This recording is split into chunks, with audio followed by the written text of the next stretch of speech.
The observation deck smelled like burnt ozone and fear. Lieutenant Varkesh pressed 3 of his 4 hands against the reinforced glass steel, watching the human cargo ship drift closer to Station Kelmar-9. His secondary heart hammered against his ribcage. The other officers in the room had gone silent, which was never a good sign when dealing with anything from Earth. "She's really just one human?" Commander Telex asked, mandibles clicking nervously. "One single human?" "Affirmative," Varkesh said, scanning the datapad again. "Name is Mira Kaine, age 23 standard cycles. Originally from a place called Oregon. Classified as a civilian transport specialist." He paused, rereading the last line 3 times. "Oh, and there's a note here. Says she's, quote, delicate constitution, end quote." Telex made a sound somewhere between a laugh and a wheeze.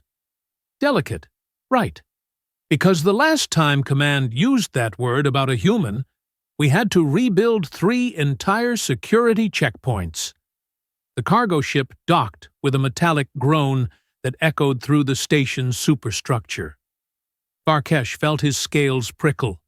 He'd been stationed here for 6 rotations, and in that time, he'd learned exactly 3 things about humans. 1, they came from a planet so hostile it made military training worlds look like vacation resorts.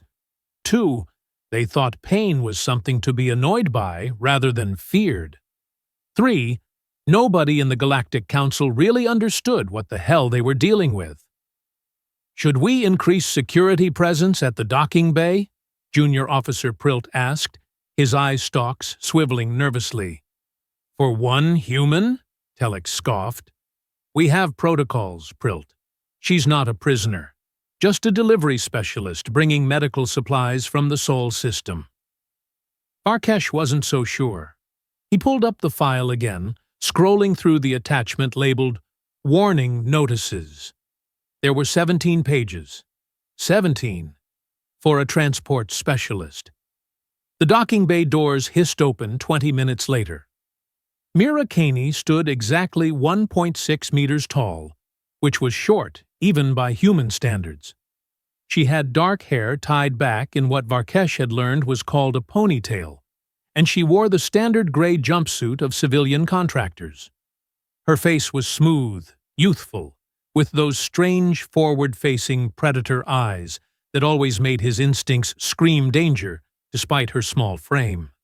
She looked, in a word, harmless. "Welcome to Station Kelmar-9, Varkesh said, keeping his voice steady and professional. "I'm Lieutenant Varkesh, head of station security. We'll need to process your cargo manifest and run standard biological screening before you proceed." Mira smiled. It was a small, tired smile that didn't reach her eyes. "Sure thing. Fair warning, though. I've been in transit for 11 days. Coffee supplies ran out on day 7.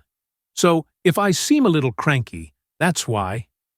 Prilt leaned over and whispered, "What's coffee?" "Stimulant drug," Varkesh whispered back. "Humans consume it regularly. Highly addictive." "And they just run out of it?" "Apparently." The biological scan took 15 minutes. Mira stood in the designated zone, arms slightly raised, while the sensors swept over her. The readout made Varkesh's primary heart skip a beat. Bone density, off the charts. Muscle fiber composition, incredibly efficient. Cardiovascular system, designed to operate under massive atmospheric pressure. Internal temperature regulation that could handle a 50-degree variance. And the gravity rating. Sweet spiraling stars. The gravity rating. "Your homeworld is classified as 9.8 standard gravities?" Varkesh asked, trying to keep the tremor out of his voice. "Yeah, Earth standard," Mira said, rolling her shoulders. She seemed bored. "Why? What's the station running at?" "0.4 standard," she laughed, actually laughed. "Oh man, no wonder I feel like I'm floating. This is going to be fun." Fun? She called low gravity fun. Varkesh made a mental note to update the warning notices to 18 pages. The cargo bay was massive, designed to handle freight containers from a dozen different species. Mira's ship had brought 50 containers of medical supplies, each one weighing approximately 2,000 kilograms in standard gravity. The station's loading drones hummed to life, their anti-grav clamps engaging with practiced precision. Then, the alarms started screaming. "System failure in Drone Cluster 7, the automated voice announced. Anti-gravity field collapse, imminent. Varkesh watched in horror as 6 drones suddenly dropped like stones, their cargo containers tipping sideways. One container, marked with biohazard warnings and fragile stickers, began sliding toward the edge of the loading platform. If it fell, it would crash through 2 decks and potentially rupture, contaminating half the station. "Activate emergency fields!" Telex shouted into his comm unit. "Emergency systems offline. Something fried the backup circuits." The container slid faster, picking up momentum. 2,000 kilograms of medical equipment, and who knew what else, about to become a very expensive, very deadly projectile. Varkesh felt his legs go numb. They had maybe 5 seconds before impact. Then Mira Kaine moved. She didn't run. Running would imply some level of normal physical behavior. Instead, she launched herself across the cargo bay with a single push that would have shattered the legs of any other species. She covered 30 meters in less than 2 seconds, her body moving with the kind of fluid grace that predators displayed right before they struck. The container reached the edge, started to tip. Mira caught it with both hands and stopped it cold. Varkesh's brain stuttered, trying to process what he was seeing. The human, this allegedly delicate human who barely came up to his chest, had her hands wrapped around a 2,000-kilogram container that was in free fall. Her feet had gouged furrows into the deck plating. Her arms, those thin arms that looked like they'd snap in a strong wind, were holding back enough force to crush a combat vehicle. "Little help here," Mira called out, her voice strained but not panicked. "This is kind of heavy." Kind of heavy. Kind of heavy. Prilt made a squeaking noise that might have been his species' equivalent of fainting. Varkesh forced his legs to move, slapping the emergency crane controls. The magnetic lifters engaged, taking the weight of the container. Mira stepped back, shaking out her hands like she'd just finished carrying groceries. "Okay," she said, breathing a little hard. "So, who's in charge of maintenance around here? Because those drones are trash." Telex floated down from the observation deck, his flight membranes spread wide. He stared at Mira with all 6 of his eyes. "You just caught a 2,000-kilogram container in 0.4 gravity." "Yeah?" Mira looked confused. "I mean, it wasn't that hard. Low grav makes everything easier." "Easier," Telex repeated. His voice had gone very flat. "Sure. Back home, that would have been like catching 20,000 kilos. This was basically nothing." Varkesh pulled up his datapad with shaking hands, running the calculations. 20,000 kilograms. On a 9.8 gravity world. That meant, if he adjusted for her smaller size and, oh stars, humans could naturally lift 70 times their body weight in their native environment. 70 times. The observation deck had erupted into chaos.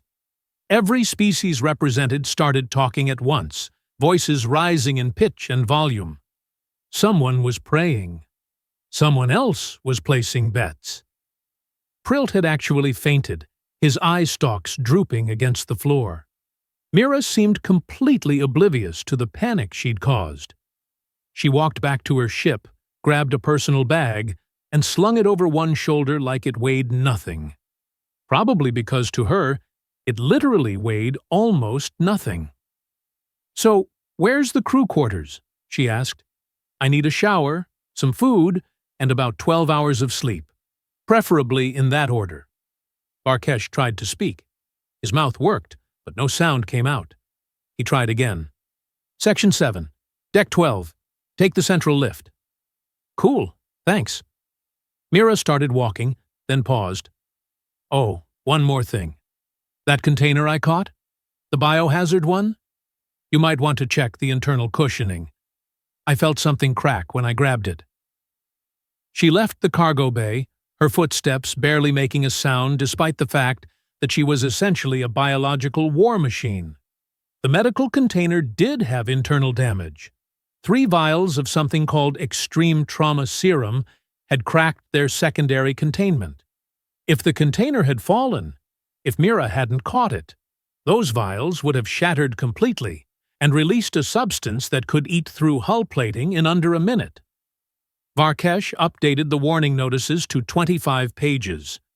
He also sent a priority message to command with the subject line, "Human demonstrates absurd physical capability again.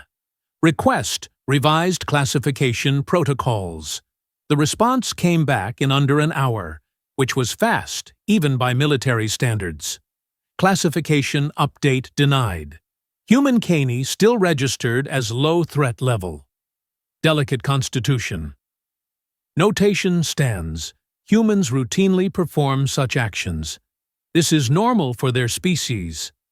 Varkesh read the message 3 times. Normal. Catching multi-ton containers was normal. He looked at Telex, who had turned a fascinating shade of purple that indicated extreme stress. "Commander," Varkesh said slowly, "I think we need to talk about threat assessment procedures." "You think?" Telex's mandibles clacked rapidly, a sign of agitation. That human just treated a catastrophic cargo failure like a minor inconvenience. She didn't even seem impressed with herself. The file says delicate constitution. The file is either lying, or humans have a very different definition of delicate than the rest of the galaxy. A proximity alarm chimed. Varkesh checked his display and felt his stomach drop into his boots. "Commander, we have incoming ships. 3 vessels. Krall configuration." "Krall?" Telex's color shifted from purple to a sickly yellow. "Here, they're nowhere near their territory." The Krall were bad news. Not quite pirates, not quite mercenaries. Somewhere in the awful middle ground where profit mattered more than laws. They specialized in attacking lightly defended stations and stripping them for valuable cargo, like medical supplies. "They're hailing us," the communications officer announced. "On screen!" The holographic display flickered to life, showing the angular face of a Krall captain. 4 eyes, serrated teeth, scales that looked like they'd been carved from stone. Captain Thross, according to the identification marker. His reputation was known throughout 3 sectors. "Station Kelmar-9, Thross said, his voice like grinding metal. "You have cargo we want. Surrender it peacefully, and we'll only take what we came for. Resist, and we'll take everything, including your lives." Telex straightened, trying to project authority he clearly didn't feel. "This is a registered Galactic Council station. Any aggressive action will result in immediate military response." Thross laughed. "The nearest military detachment is 4 days away. We'll be gone in 4 hours. His 4 eyes gleamed. "One way or another." The transmission cut off. "Battle stations," Telex ordered, but his voice lacked conviction. Station Kelmar-9 wasn't a military installation. They had defensive shields, sure, and a handful of point defense weapons, but against 3 Krall-raiding ships. They'd last maybe 20 minutes. "Should we evacuate?" Prilt asked, having recovered from his fainting spell. "To where?" Varkesh gestured at the tactical display. "We're 3 days from the nearest inhabited system. We'd never make it." The station shuddered as the Krall ships opened fire. Not a full assault, just warning shots. Thros was serious about this. Varkesh's comm unit beeped. He answered it, distracted. "Hey, security guy?" Mira's voice came through. "What's with all the shaking? Did someone break another cargo drone?"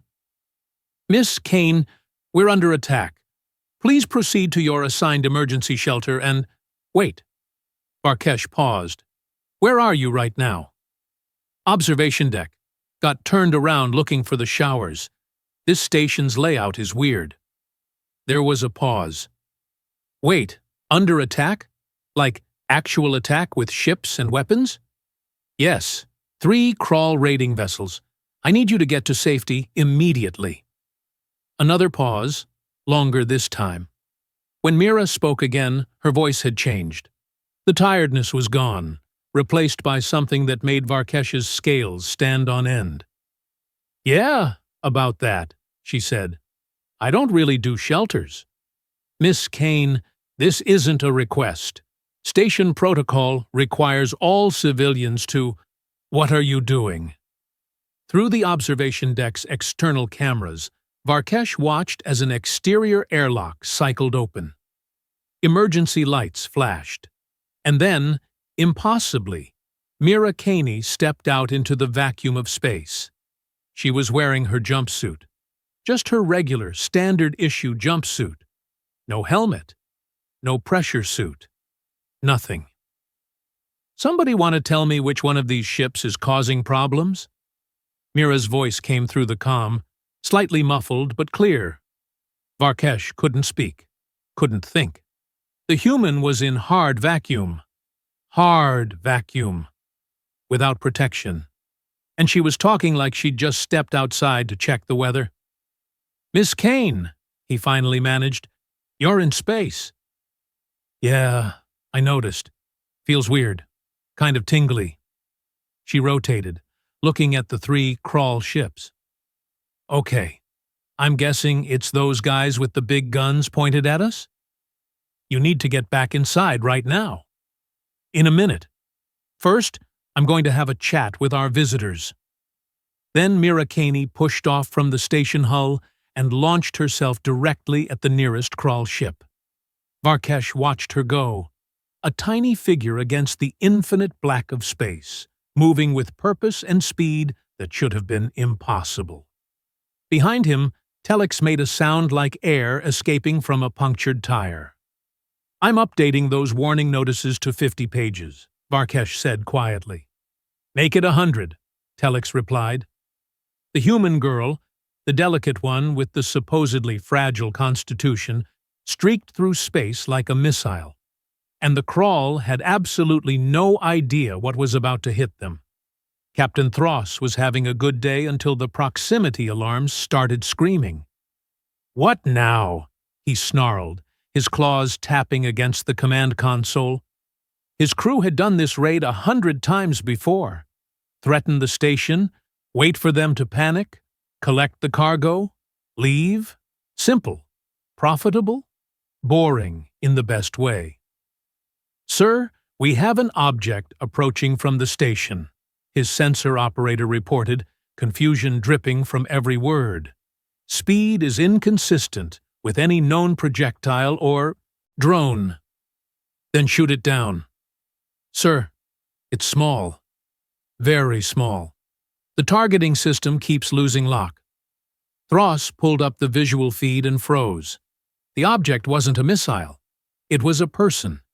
A tiny, dark-haired person in a gray jumpsuit, flying through space like physics had personally offended her. "Is that?" he started, then stopped. His brain refused to process what his eyes were showing him. "Is that a human?" The figure hit his ship's hull with enough force to dent the reinforced plating. Alarms shrieked. The entire vessel shook like someone had kicked it. "Shields holding!" his weapons officer called out. "Whatever that was, it can't get through our defensive barriers." Thros watched the human stand up on his hull, turn toward the bridge viewport, and wave. Then she punched the shield.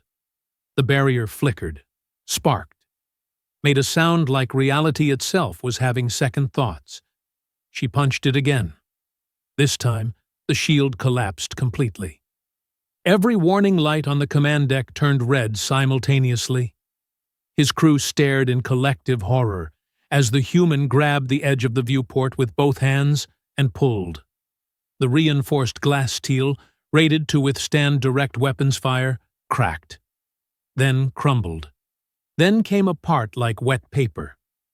Mira Kaine climbed into the bridge, still wearing nothing but her jumpsuit, her hair barely mussed. The vacuum seal alarms went berserk as atmosphere started venting. Emergency barriers slammed down, containing the breach to the bridge section only. "Hi there," Mira said, her voice carrying despite the chaos. She cracked her knuckles, which somehow sounded louder than the alarms. "So, here's the thing. I've had a really long trip. No coffee, bad sleep. And I was just about to take a hot shower when you guys decided to start shooting at my temporary home." Thros reached for his plasma pistol. Mira moved faster than his eyes could track, crossing the bridge in a single bound. She grabbed the weapon from his hand, looked at it curiously, then squeezed. The pistol crumpled like tinfoil. "Now," she continued, tossing the ruined weapon aside, "you have two options. Option 1, you turn your ships around and leave peacefully. Option 2, I get cranky." "You dare threaten the Krall Consortium?" Thros roared, trying to sound intimidating despite the fact his weapon was now an abstract sculpture. "We are feared across 6 sectors," Mira sighed. "Option 2 it is, then." What happened next would be discussed in bars and military academies for the next decade. Mira grabbed Thros by his armor plating and lifted him off his feet. The Krall captain weighed 300 kilograms in standard gravity. In 0.4 station gravity, that should have been manageable for someone with mechanical assistance. Mira did it with one hand, looking bored. "Listen carefully," she said, holding him at eye level. "I'm going to visit your other 2 ships now. You're going to stay here and think about your life choices. When I get back, I expect to see your engines warming up for departure. Understood?" She didn't wait for an answer. She threw him across the bridge, where he crashed into a bulkhead and slumped down, groaning. Then she jumped back out through the broken viewport into open space. Back on Station Kelmar-9, every officer in the command center watched in stunned silence as Mira propelled herself toward the second Krall ship. She didn't have a thruster pack. She didn't have anything. She was just using her legs to push off debris and hull fragments floating in space, each push sending her flying hundreds of meters. "Someone please tell me this is a hallucination," Telex whispered. "Please tell me I'm having a stress-induced breakdown." "If you are, then we all are," Varkesh replied, unable to look away from the display. Mira reached the second ship and didn't bother with subtlety this time. She landed on the engine housing, grabbed what looked like an exhaust port, and pulled. Metal shrieked. Components that should have required a full engineering team and heavy equipment to access came free in her hands. Warning lights flooded the second Krall ship's bridge as their propulsion system started tearing itself apart from the inside. The third ship decided discretion was the better part of valor and fired up its weapons, targeting the human directly. Plasma bolts, railgun rounds, and missile clusters launched in a coordinated barrage. Mira saw them coming. She pushed off the second ship's hull and twisted mid-air, or mid-void, or whatever the correct term was for aerobatics in vacuum. The weapons fire passed harmlessly around her. Most of it, anyway. One plasma bolt caught her shoulder. Varkesh held his breath, waiting for the inevitable. Plasma weapons didn't wound. They vaporized. They turned organic matter into component atoms. The human should have been dead. Instead, Mira looked down at her shoulder, where her jumpsuit now had a smoking hole. Underneath, her skin was red and blistered, but otherwise intact. "Oh, come on!" she shouted, her voice somehow carrying through the comm channels. "This was my favorite jumpsuit!" She changed trajectory, aiming directly for the third ship's bridge. No more playing around. No more warnings.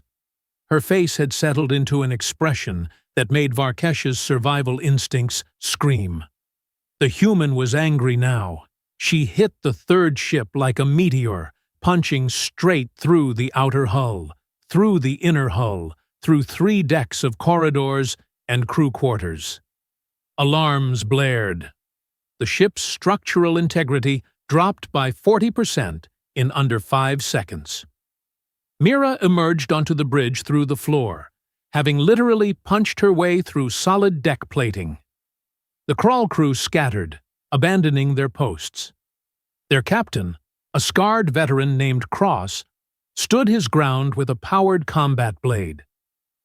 "You will not take my ship, human," he growled. Mira walked toward him, casually brushing debris off her ruined jumpsuit. "I don't want your ship. I want you to leave. There's a difference." Cross lunged, his blade humming with enough energy to cut through tank armor. Mira caught the blade between her palms. Energy crackled, trying to slice through her hands. Smoke rose. The smell of burning flesh filled the bridge. Mira's expression never changed. "That stings," she said conversationally. Then she twisted her hands, and the blade snapped clean in half. "But I've had worse paper cuts." Cross stumbled backward, staring at his broken weapon in disbelief. Mira picked up one half of the blade, examined it briefly, then jammed it into the tactical console. Sparks flew. Every system on the bridge went dark. "Leave," she said quietly. "Right now, while you still can." Cross ran. His entire crew ran. They piled into escape pods and launched, leaving their ships behind like they were cursed artifacts, which, considering a single human, had just dismantled 3 military-grade vessels in under 10 minutes. Maybe they were. Mira floated in space, watching the Krall escape pods scatter in different directions. The 3 raiding ships hung dead in the void, their systems wrecked, their hulls breached, their crews traumatized beyond recovery. "Station Kelmar-9, this is Mira," she said into her comm. "Problem solved. Can someone send a shuttle to pick me up? I'm getting cold out here." Cold. She was worried about being cold. Not the vacuum, not the radiation, not the fact she'd been exposed to hard space for 15 minutes. Cold. Varkesh sent the shuttle personally, because he needed to see this with his own eyes. When Mira climbed aboard, she was shivering slightly, rubbing her arms. "Thanks," she said, accepting the thermal blanket he offered. "Space is weird. Kind of peaceful, though. I can see why some species like it." "Miss Kaine," Varkesh said carefully, "you do understand what you just did is impossible, correct?" She blinked at him. "I stopped some raiders. That's not impossible. It's just annoying." "You survived vacuum exposure." "Yeah, humans can do that for a bit. Not comfortable, but we've got about 2 minutes before things get serious. I was only out there for like 15 minutes, so no big deal." 15 minutes. No big deal. Varkesh made a mental note to burn the entire threat assessment database and start from scratch. Back on the station, Mira headed straight for the showers, still wrapped in the thermal blanket. The entire crew watched her pass, their expressions ranging from awe to terror to complete existential confusion. Telex pulled Varkesh aside once she was out of earshot. "What do we do now?" "Do?" Varkesh stared at his commander. "What can we do? We just watched a human dismantle 3 warships with her bare hands because they interrupted her shower plans. I don't think we do anything except stay very, very polite. The reports. Command will want reports. I'll write them. All 100 pages. And Command will read them. And they'll tell us humans are still classified as low threat. And we'll all pretend this is normal. Varkesh looked at the disabled Krall ships on the view screen. Because, apparently, for them, it is. 3 hours later, Mira emerged from crew quarters looking refreshed. She'd found a replacement jumpsuit somewhere and had her hair down, still damp from the shower. She looked like any other civilian contractor, small and unassuming and completely harmless. Varkesh knew better now. "Hey," she said, approaching the command deck. "Sorry about earlier. I get a little intense when people mess with my downtime." A little intense. She'd called destroying 3 warships a little intense. "No apologies necessary, Miss Kaine," Telex said formally. "You saved the station. We're in your debt." Mira waved a hand dismissively. "Nah, those guys were amateurs. Real pirates would have hit harder and faster. These were just opportunists." She paused, looking thoughtful. "Though I should probably mention, my insurance company is going to have questions about the jumpsuit. That plasma burn counts as work-related damage, right?" "We'll handle all expenses," Varkesh said quickly. The last thing he wanted was for Mira to be unhappy about clothing costs. "Cool." She smiled, that same tired smile from when she'd first arrived. "So, when's the next supply run? I need to restock my coffee supplies before the return trip." "There's a merchant vessel arriving in 2 days," Telex offered. "Perfect. Mind if I stick around until then? This seems like a nice, quiet station." Quiet. After what just happened, she thought this was quiet. "You're welcome to stay as long as needed," Varkesh said, and he meant it. Having a human on station, even a supposedly delicate one, was better than any defense system money could buy. Over the next 48 hours, word spread through the local sectors about what happened at Station Kelmar-9. The stories grew with each retelling, as stories do. Some said the human had destroyed 10 ships. Others claimed she'd punched through a hull from the outside. A few insisted she'd been wearing full combat armor, because surely no species could survive vacuum in just a jumpsuit. But those who'd been there, who'd watched the footage, who'd seen the wreckage, they knew the truth. And the truth was somehow more unbelievable than the myths. When Mira's return ship arrived, loaded with coffee and supplies, half the station turned out to see her off. She seemed confused by the attention. "Thanks for the hospitality," she said, shaking Varkesh's hand with what he desperately hoped was a gentle grip. "This was actually a nice break. Way more exciting than my usual runs." Exciting. She called fighting 3 warships in vacuum exciting. "Safe travels, Miss Kaine," Varkesh said. As her ship pulled away from the docking bay, Telex stood beside him, watching the human vessel disappear into the void. "I'm updating our contact procedures," Telex said finally. "New rule. Any human who arrives on this station gets classified as a Level 5 asset immediately.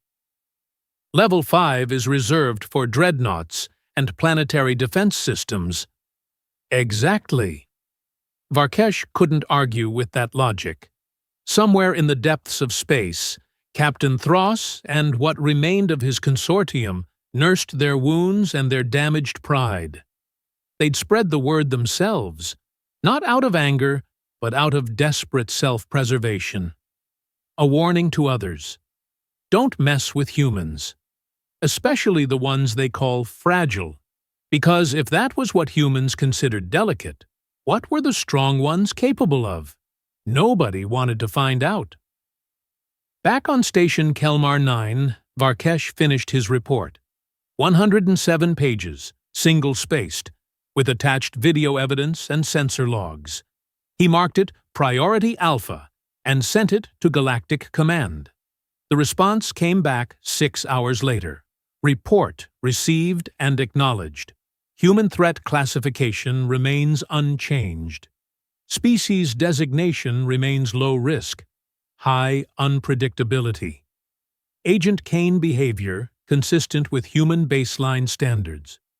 Varkesh read it twice, then printed it out and pinned it to the wall of his office.